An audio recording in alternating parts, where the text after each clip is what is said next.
Hello friends, good morning. My name is Nitin Gupta. Welcome back to my channel. Friends, आज हम बात करेंगे अपने पोर्टफोलियो सीरीज के अगले स्टॉक के बारे में। और अगर उससे पहले सीरीज के आपके बाकी के वीडियो आपने नहीं देखे हैं तो प्लीज मैंने उसका जो लिंक है वो डिस्क्रिप्शन में दे दिया है, आप उनको जाके देख सकते हैं और स्टडी कर सकते हैं। चलिए चलते हैं आज के स्टॉक पे। आज की जो कंपनी है उसका नाम है स्वराज इंजन लिमिटेड। ये बेसिकली जो कंपनी है, ये जो ट्रैक्टर के इंजन होते हैं उनको बनाती है। जो हमारे ट्रैक्टर जो यूज होते हैं हमारे फार्मिंग में, उन ट्रैक्टर के इंजन को बनाती है ये। और इसकी ये एक स्मॉल सेक्टर की कंपनी है। मार्केट कैप इसकी 2634 की है। स्टॉक पी 19.1 का है। आर ओ सी 15.5.2 का है। और जो लास्ट 12 मंथ का जो प्रॉफिट है 137 है। प्रमोटर होल्डिंग 52.1% है। इंडस्ट्री पी 42 का है। करंट प्राइस 216 का है, 9 का है। और बुक वैल्यू 254 की है। आरओई 41.1 का है। आरओसी और आरओई बहुत अच्छी कंडीशन में। जनरली हम ऐसी कंपनी हमें बहुत कम देखने को मिलती है जिनका आरओसी अबव 40%, आरओई अबव 40% होता है।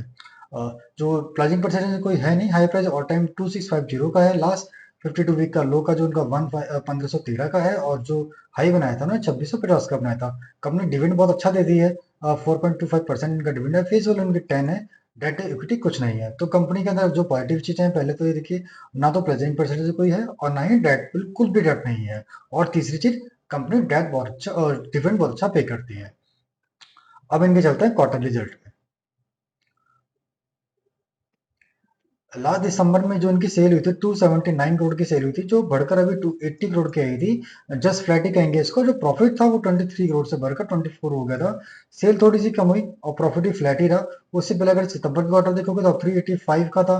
389 की सेल हुई और 36 से बढ़कर प्रॉफिट 38 हुआ। ये भी फ्लैट ही माना जाएगा। और अब जून के देखें, 398 से बढ़कर 400 के हमारे सेल हुई थी। और 40 करोड़ से बढ़कर जो प्रॉफिट आया था 41 का था। ये भी फ्लैट है। और मार्च से अगर हम कंपेयर 242 करोड़ से बढ़कर जो सेल हो गई थी वो 360 करोड़ की हो गई थी। जो प्रॉफिट है 22 करोड़ से बढ़कर 35 आया था। यानी 3 क्वार्टर पहले इनका जो मतलब अच्छा था, और 3 क्वार्टर से लगातार इनकी तो नंबर ऑफ सेल्स और प्रॉफिट दोनों फ्लैट ही हैं। और कुछ प्रॉब्लम नहीं है, खाली वो फ्लैट आ रहे हैं। फ्लैट किस लिए आ रहे हैं? थोड़ा बहुत मार्जिन का प्रेशर भी है यहाँ पर। अब ये ईयरली ग्रोथ देखो तो इन्होंने 449 से अपनी सेल स्टार्ट की थी, जो बढ़कर 14258 की हो गई है। और जो नेट प्रॉफिट है 53 करोड़ से बढ़कर 138 करोड़ हो गया। तो ईयरली बेसिस पे इनका हाईएस्ट प्रॉफिट इन्होंने अब तक का, वो लास्ट जो 2023 में इन्होंने पहुंच गया था, हाईएस्ट प्रॉफिट था। उसके बाद भी इसको ये अभी तक ये कैसे बढ़ा ही हुआ है, घटा नहीं है इससे। अब बैलेंस शीट में बात करें तो 12 करोड़ इनके पास इक्विटी कैपिटल है। और रिजर्व 297 करोड़ का है। बोरिंग बिल्कुल जीरो है। और जो फिक्स एसेट है 82 करोड़ का है। सी डब्ल्यू भी कुछ है नहीं, 1 करोड़ ही है। और इन्वेस्टमेंट 40 करोड़ का है। अब शेयर होल्डिंग पैटर्न में देखा तो इनके पास प्रमोटर 52.12 के साथ प्रमोटर के पास है। इनके प्रमोटर कौन है? प्रमोटर इनके महिंद्रा एंड महिंद्रा लिमिटेड ही है। इनके पास पहले लास्ट ईयर तक, इनका 2022 से पहले इनके पास 34.72 की हिस्सेदारी थी, जो उन्होंने क्लॉज कर कंपनी से बाकी की बची हुई हिस्सेदारी भी खरीद ली। अब इसके ये अकेले प्रमोटर हैं जिनके पास 52.12 की हिस्सेदारी है। उसके बाद एफ आई आता है। एफ आई के पास 2.71 की हिस्सेदारी है। फिर आते हैं जनरल पब्लिक। जनरल पब्लिक के पास 36.16 की हिस्सेदारी है, जिसमें 3 नामों में दिखते हैं: विक्रम, चिन्नू भाई शाह जी, और रीता कयूर पारिक जी, और कयूर एच पारिक जी। इन तीनों के पास 1 2 3 4 अराउंड 5% के आसपास हिस्सेदारी है। तो जनरल पब्लिक के पास 31% के अराउंड हिस्सेदारी, बाकी की सारी स्ट्रॉन्ग हैंड में है। तो फंडामेंटली काफी स्ट्रॉन्ग है कंपनी। अब एक बार इसका ये पैटर्न देखते हैं। ये वाला पैटर्न जो इन्होंने बनाया था 17 में बनाया था। उसके बाद अभी रिसेंटली इस जो एक रेंज बनाई थी, मैं आपको दिखाता हूँ जी।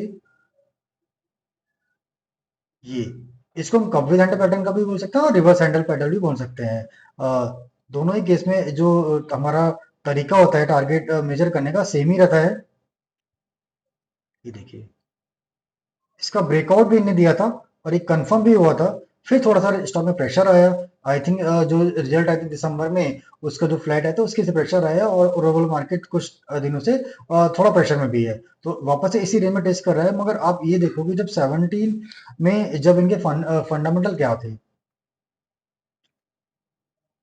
17 में इनके जो फंडामेंटल थे 771 करोड़, हम इन दोनों को मार्क कर लेते हैं। क्योंकि जो ये वाली रेंज है जो यहाँ बनाई थी जून 17 में थी। और ये वाली रेंज जनवरी 18 में थी। तो हम दोनों को ही अगर पकड़ के चलें तो 17 में 666 की इनकी सेल्स थी और 28 में 771 की सेल थी, जो बढ़कर अब 1428 करोड़ की हो गई, यानी ऑलमोस्ट डबल हो गई है। और जो नेट प्रॉफिट था 69 करोड़ का था और 80 करोड़ का, जो बढ़कर 138 करोड़ हो गया। तो नेट प्रॉफिट भी अगर हम इससे कंपेयर करें तो ऑलमोस्ट नियर बाय डबल के नजदीक ही है, और इससे कंपेयर तो डबल तो नहीं हुआ है, पर डबल के बहुत ज्यादा दूर भी नहीं है।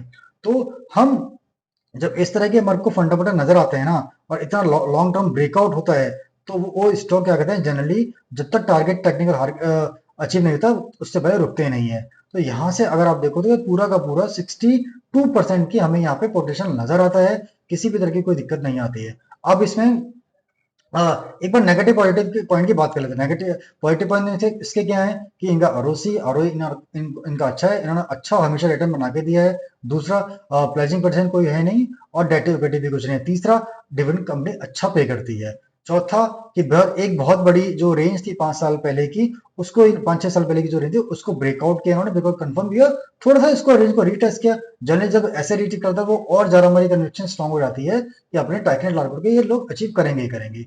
वीक पॉइंट क्या है? वीक पॉइंट मुझे तो कोई नजर नहीं आता, बस मुझे वीक पॉइंट जो दिखता है वो यही दिखता है, अ, कि भाई होल्डिंग पीरियड हमारे हाथ में नहीं होता है। ठीक है, अब पता नहीं कि ये अगर वो जो कंडीशन मार्केट की ठीक रहती है तो हो सकता है ये 6 महीने में अचीव हो जाए, या हो सकता है और ज्यादा समय लग जाए। बस वही रिस्क होता है कि हमारे हाथ में वो होल्डिंग पीरियड नहीं होता। किसी को भी नहीं पता कि ये जो स्टॉक है, अदर देन ऑपरेटर, कि भाई ये स्टॉक टारगेट कब हिट होगा और किसमें कितना टाइम लगेगा। हम केवल इसको प्रेडिक्ट कर सकते हैं based on past history and fundamental, जो रिजल्ट फंडामेंटल डेटा होता है उसके अकॉर्डिंग। तो 1 साल भी लग सकता है और ज्यादा भी लग सकता है। एज ए डिस्क्लेमर बता देता हूँ, ये स्टॉक ऑलरेडी मेरी होल्डिंग में ऑलरेडी है, और जो मेरी जिस टाइम मैंने बाय किया था उसी प्राइस पर ही है अभी भी, और मेरे को लिए काफी टाइम, कुछ अभी 2-1 महीने हो भी चुके हैं। बस ये किसी तरह की कोई बाइंग की और सेलिंग की रिकमेंडेशन नहीं है, जस्ट एक तरह से स्टडी है कि किस तरह से हम अपने पोर्टफोलियो में उन स्टॉक को ऐड कर सकते हैं, मिक्स कर सकते हैं। मतलब किसी में 34% का रिटर्न होगा, किसी में 40% का होगा, किसी में 50 होगा, कि जिससे हमें ऑल ओवर जो 3% 3 ईयर के जो सीएजार है हमें वो 30% से ऊपर ही मिले, इससे कम ना मिले।